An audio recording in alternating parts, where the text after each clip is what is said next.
So, this is Harshit Mishra, and I am an undergraduate. I'm pursuing an undergraduate degree in something that is related to science. It's been a long time since I've thought of talking to a camera. I don't know how I'm doing, but let's see how it rolls out. Since these many years,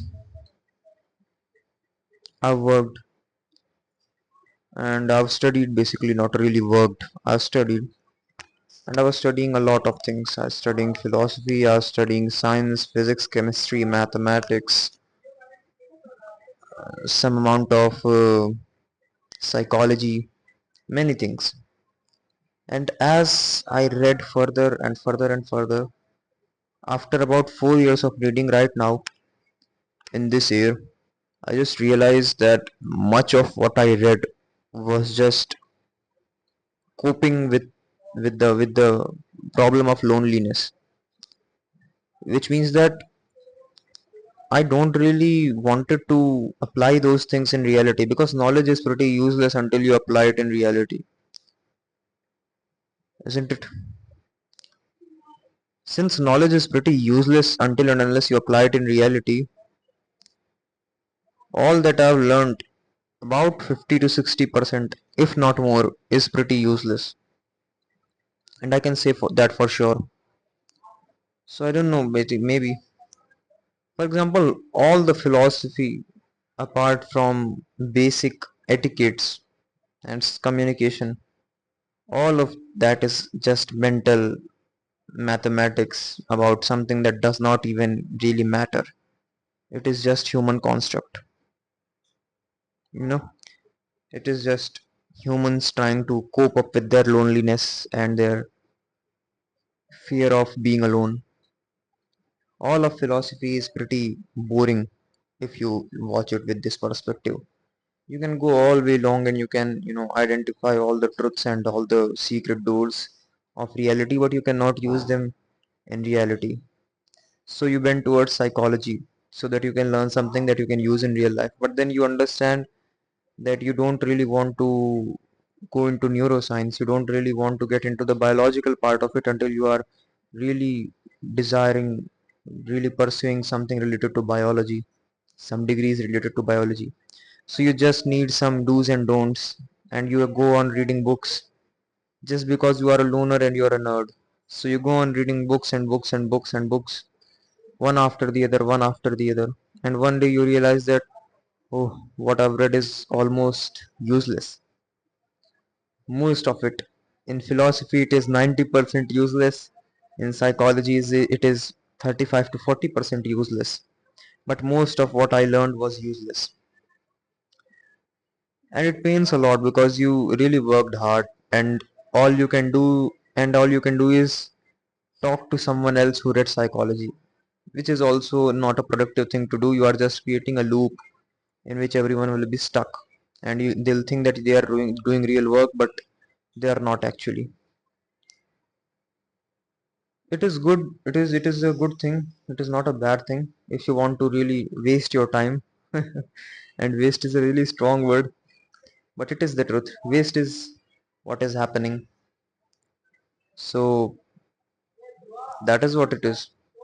Many of these things are just mental workouts, and you don't achieve anything from it. It is better to solve maths than to read philosophy or psychology.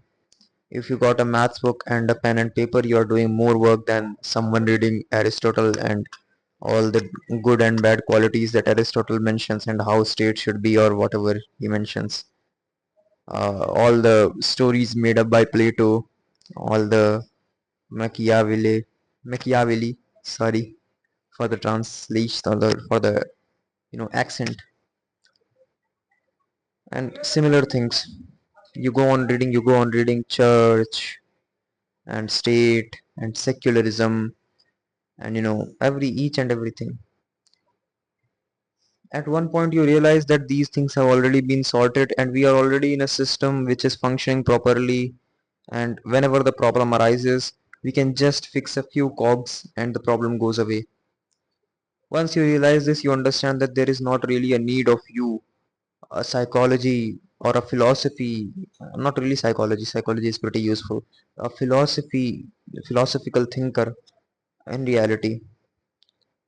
And since there is no use for you, you're pretty useless, and hence your knowledge is just coping with loneliness, the fear of loneliness.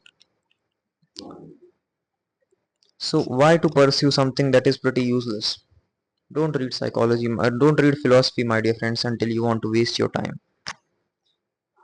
The second thing is, you will rather want to go to the gym and hit some workouts than read psychology and just go on reading the same thing that you can experience, and reading and experiencing it through books, it is pretty useless. There is no need for doing it. I'd rather recommend you to read some psychology, read some you know research papers, and it is not really that heavy. Research papers are readable, they are understandable, until and unless you are really into the depths of research. And philosophy goes nowhere. It just circles around, like you question something, you get the answer, but the answer is pretty useless, so you go on, but you feel the pleasure, that you feel the fake superiority, that I read something, and reading is some form of superior thing. Well, reading something is not superior until the subject is true, or the subject really matters. All of philosophy is human construct, and 99.999% of the universe doesn't care about humans. Again, this is nihilism, but we'll not get into it. We'll keep the video as it is. So don't just mentally do maths, go to the gym. These two subjects will never betray you. Maths will make you intelligent. I wish I could have just solved maths instead of reading those philosophical textbooks and Aristotle, Plato, and whatever those guys were. I don't even want to remember their names. I mean, they did some work, but most of what they did was already common sense. For example, Newton says that this is physics example. This is an example from the subject of physics. Newton says that something doesn't move until you push it or pull it, until you apply a force. So this is pretty useless information. You're not a computer that you don't know that you something doesn't move until you get into the numerical part of it, until you get into the conservation of momentum, the inertia, the s is equal to ut plus half vt square, the formulas and the application of the formulas. These are where the true knowledge lies, and these are what you should target to achieve until you are running for until and unless you really hate these subjects and you are just running behind them for grades. If you're really interested, if you really want to become a nerd, do it, but don't waste your time reading philosophical textbooks. They don't get you anywhere. They don't really get you anywhere until and unless, see, if your concepts are pretty tightened and you follow a serious and you follow your religion basically, and you have some common sense, self-awareness, and some social awareness and some tolerance, you really don't need to read philosophy. It is not useful. It will not really benefit you a lot. What else can you do with your time? Do maths, do gym. That is what I said. You just go on talking to yourself and you think that you're doing something, but you don't do something. Don't read psychology. No, don't read it. That is what I would say.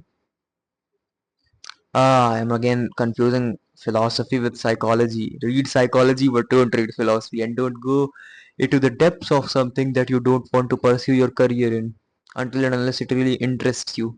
Because time is valuable, my dear friends. If you really can't use something in reality, you really don't want to spend your time in it. You don't really want to spend your time in something that you don't like or you don't really want to pursue. Either it makes money, or it gives you connection, or it gives you some satisfaction on a deeper level. These are the only three criteria. Philosophy doesn't give you satisfaction on the deeper level, It just stimulates your brain and helps you feel superior in some way than the other rest of the populace, just because you're reading something. But this does not mean that reading something is useful. You're just not doing something bad, and that is the only good thing that you're doing. So that's it, and I hope you guys really understood what I wanted to say. I guess we'll meet in the next one.